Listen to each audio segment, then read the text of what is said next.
Hi there, welcome to another Retro Ginger. In this episode we're going to look at this PS2 device which came into the workshop. Sorry, apologies for the gloves, it's freezing cold in here. And yeah, so it came in in a bit of a state, I've got to be honest. It's not well, and what's interesting is that it's the case was half open, which is never usually a good sign. So anyway, this is the first time I've taken a proper look at it. And yeah, let's open the case up and delve in. I think it's going to open itself because I don't think it's actually attached. Yeah, there's no screws. There's no screws at all on the side. These can actually come with a locking mechanism down. Oh God, it's heavy down here, but none of that's locked. Anyway, so let's take the case off and. Well, I'm saying that maybe it doesn't want to come off. Hang on. Oh, come on. Let's go. Ah, there we go. Oh. Right. Oi. Oh, right. Okay, cool. So this is that's a plastic lid, but it does have a metal RF shield at the top. Now I did wonder why it was so heavy. I thought they were just plastic. Anyway, so here it is in all of its glory. So what have we got? There's a floppy drive there, which is not connected. It has the old school connector. I think I've got one of those. That's an unusual hard drive. That's not. In fact, according to this, it's actually a hard file. A hard file. Nice. Who knew? I think that is. It's a different interface. Is ES something in it? I'm not sure. I don't think that's not IDE. I think that's something else. I can't remember what it is off the top of my head. I'll have to look that up.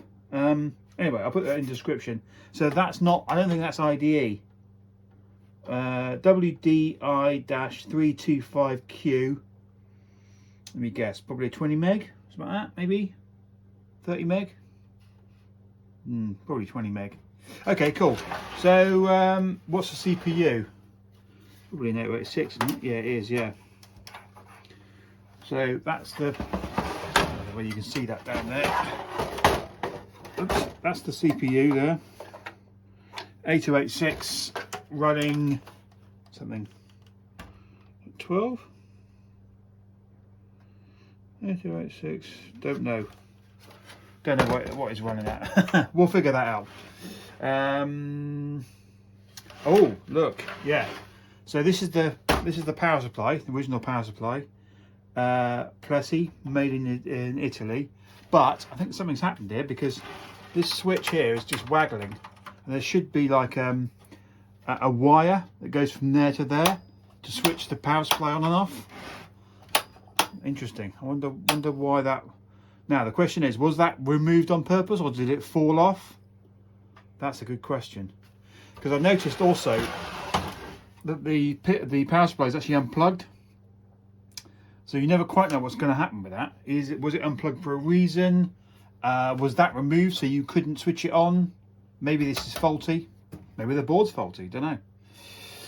Okay, so there's 8-bit slots, and there's a 8-bit riser here, and rather nicely the battery is actually on there, and it actually looks to be intact. At least it's not leaked. Wow, let's put a meter across that just out of curiosity, see if there's any voltage on there. I suspect none, but now the question is, where's my flaming meter gone? What's going on? Why? Oh, there it is, right in front of me. Right. Let's have a look. Is there any voltage? Almost certainly not.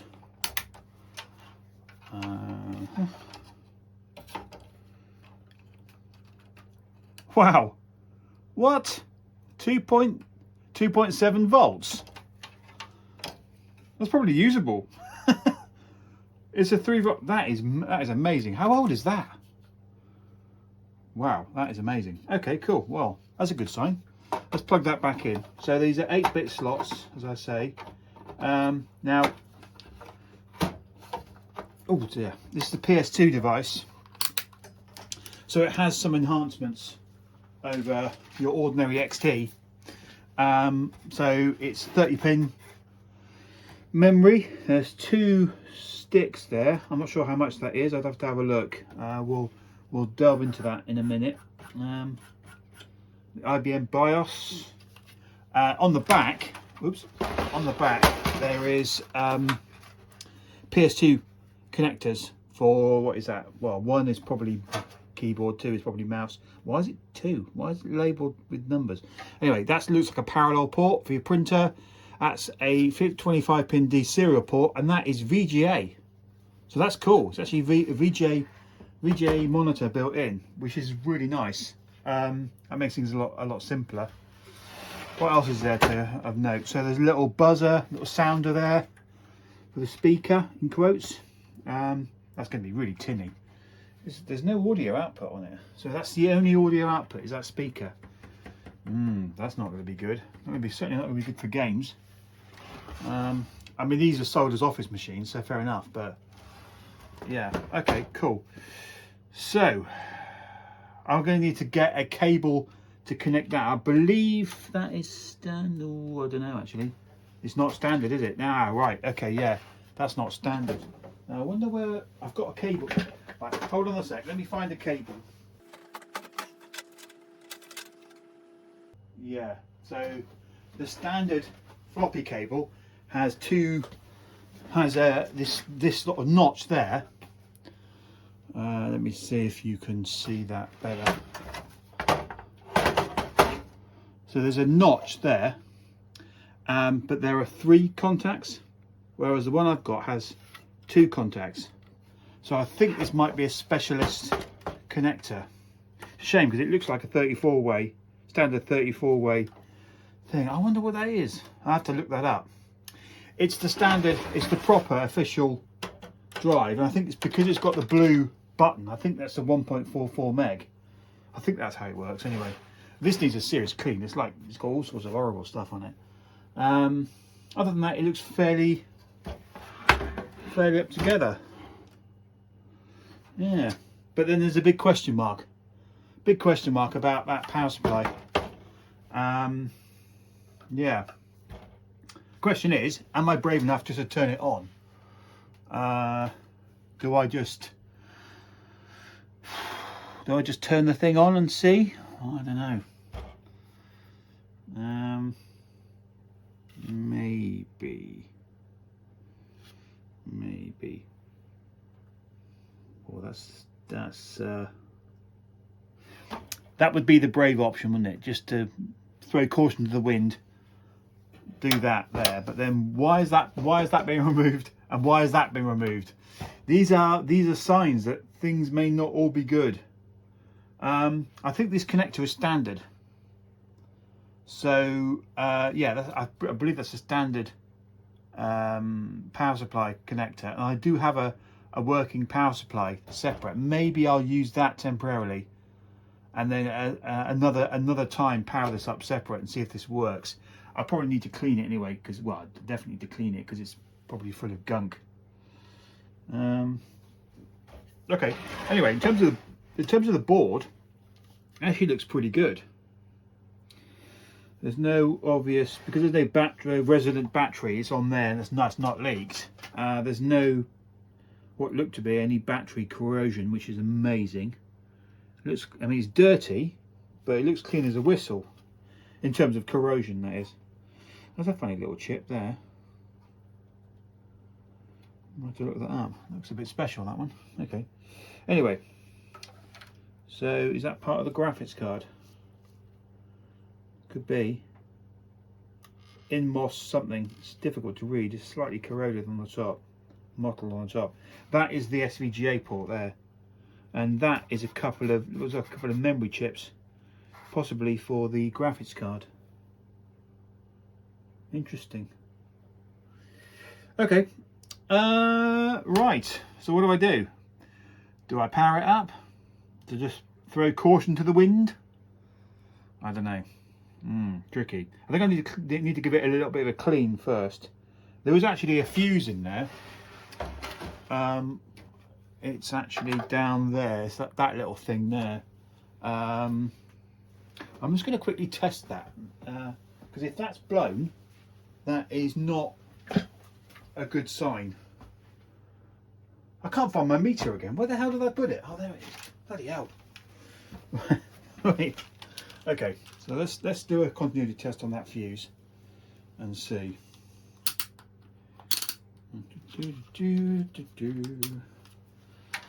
Right then.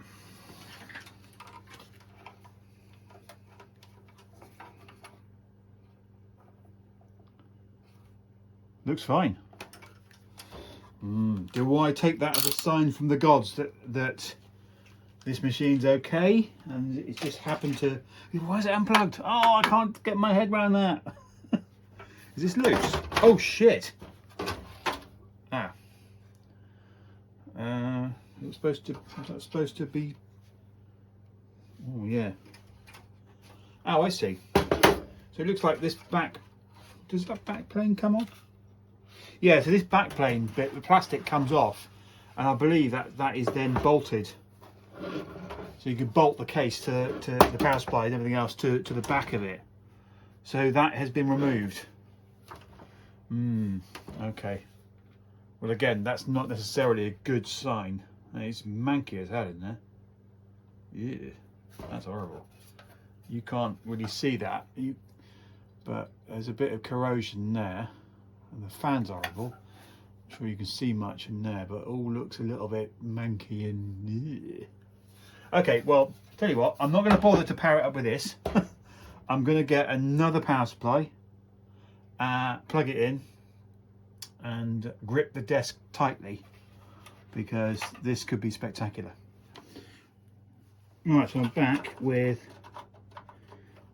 Oh, yeah. I just realised something. Okay, yeah, it's going to be a bit more difficult. So if we look on here, the VGA port actually has a blank there, which means that standard plugs don't fit. And I remember back in the day modifying some SVGA cables to support that by essentially grabbing the pin and ripping it out. It's not actually needed, but it's... Yeah, so it's keyed. That's annoying. Okay, well, so I won't be able to plug in the video, but we might be able to make it beep. So you never know. So if we can make it beep, that's good. Now I bought my... I know it's rusty, but the innards are okay. Trusty XT power supply. So this has been with me through many adventures. That's why it's got crocodile clips in it and stuff. Let's just move those out of the way. But obviously been hot wiring something. I think it was it might have been a Mac, I'm not sure. Anyway, so let us plug this in. Now, as is standard with these things, you've got to make sure that you get these plugs in the right way round, otherwise things go wrong quickly. I'll show you the polarity in a second. Need to get my glasses on, hang on.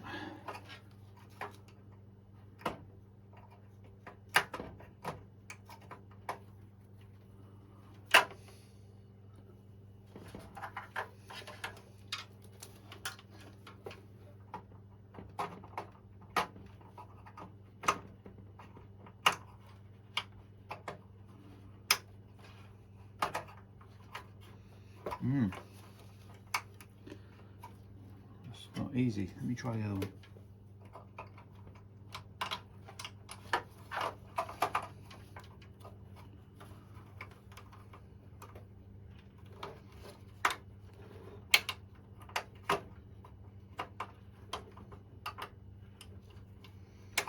Oh dear.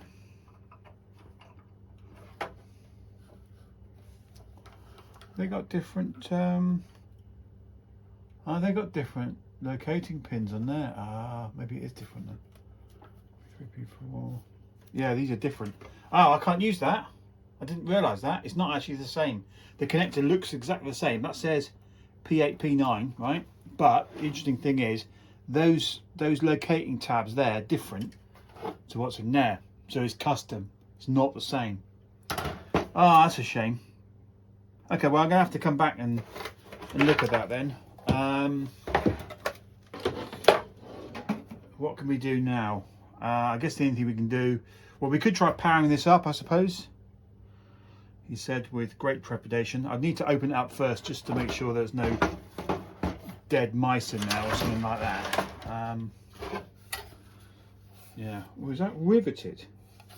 No way. Surely not. That's riveted on there. Can't. What?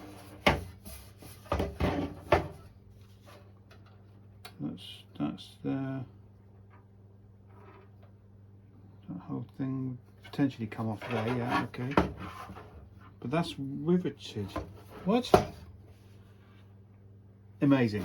Is this thing actually riveted shut? Wow, extraordinary. So that's a fan riveted on there, or at least there's, well, I don't know whether it is or it isn't. That's, the switch is riveted on, and there's rivets there.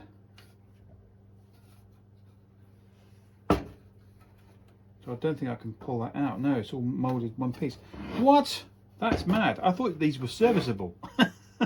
As in, you know, readily serviceable. Obviously not. I was naive.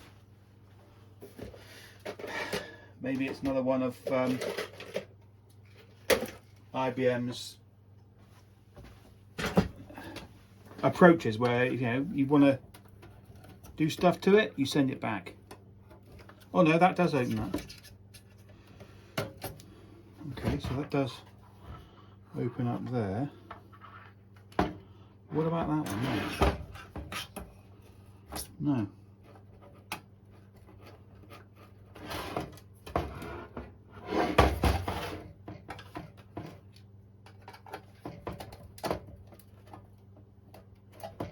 Yeah, I'm going to start painting. It's actually riveted in there. Amazing.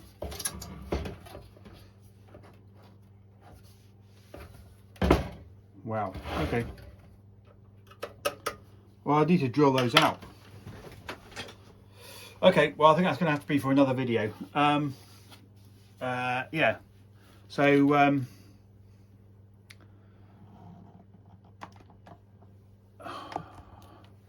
so that wasn't quite what I was intending. Yeah, my other power supply doesn't fit. This power supply, it's just so dirty. I mean, I could power it on, but I really don't want to. I feel I should at least open it up and have a look. But as far as I can tell, it's riveted, so I'm not sure about that. At the very least, one of the rivets has got to come out. So I'll have to drill those out, which is going to be a bit more time consuming. So I think this might have to be part 2. Well, sorry chaps, I was hoping we were going to get a bit deeper into this, but c'est la vie. I'll see you next time. Cheers.